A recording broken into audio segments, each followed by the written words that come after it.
இந்த சத்தம் கேட்குது. அப்போ நீங்களே ஓட முயற்சி பண்ணாதீங்க.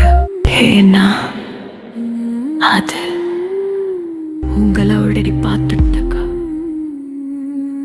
எங்க கிராமம் காட்டுக்கு அருகில இருந்த ஒரு அமைதியான இடம். ஆனா ஒரு இரவிலிருந்து ஒரு விசித்திரமான சத்தம் கேட்க ஆரம்பிச்சது. முதல் ஒரு நாய் காணாமல் போச்சு. அடுத்த நாள் ஒரு ஆடு. ஆனா தரையில இருந்தது ஒரு நீளமான இழுக்கும் தடம். ஆனா எந்த காலடி சுவடுகளும் இல்லை. இரவு நேரத்துல அந்த சத்தம் வீடுகளுக்கு அருகே வர ஆரம்பிச்சது.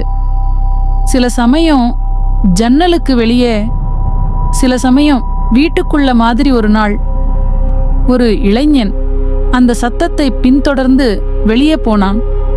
அவன் திரும்பவே இல்லை. அதுக்கப்புறம் ஊர் இளைஞர்கள் சேர்ந்து இதுக்கு முடிவு பண்ணணும். காட்டுக்குள்ள போனாங்க. காட்டுக்குள்ள போனதும் ஒரு வித்தியாசமான வாசம். சத்தம் இன்னும் அருகே. ஒரு மரத்தடியில் ஒரு பெரிய உரிந்த தோல். அது சாதாரணமா இல்ல, மிகப்பெரியது. அந்த நேரத்துல மண்ணு கீழிருந்து ஒரு பெரிய விசையா அசைந்துச்சு.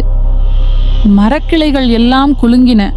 ஒரு கணத்தில் ஒரு கருங்காய உருவம் ஒரு இளைஞனை சுற்றி பிடிச்சது. எலும்பு உடையும் சத்தம். ஓடுங்கடா! அனைவரும் ஓட ஆரம்பிச்சாங்க. ஆனா அந்த உருவம் ஒருத்தனை மட்டும் இல்ல. ஒரு இளைஞன் பின்னாடி திரும்பி பார்த்தான். அவன் கண்களில் பயம். தரையில ஒரு மாபெரும் தோல். அதுக்குள்ள இருந்து ஒரு தலைமையிலே வந்துச்சு. கண்கள் சிவப்பா, நாக்கு வெளியே. ஆனா அந்த இளைஞன் ஓடும்போது அவன் கால் கீழே மண்ணு மீண்டும் அசைந்துச்சு.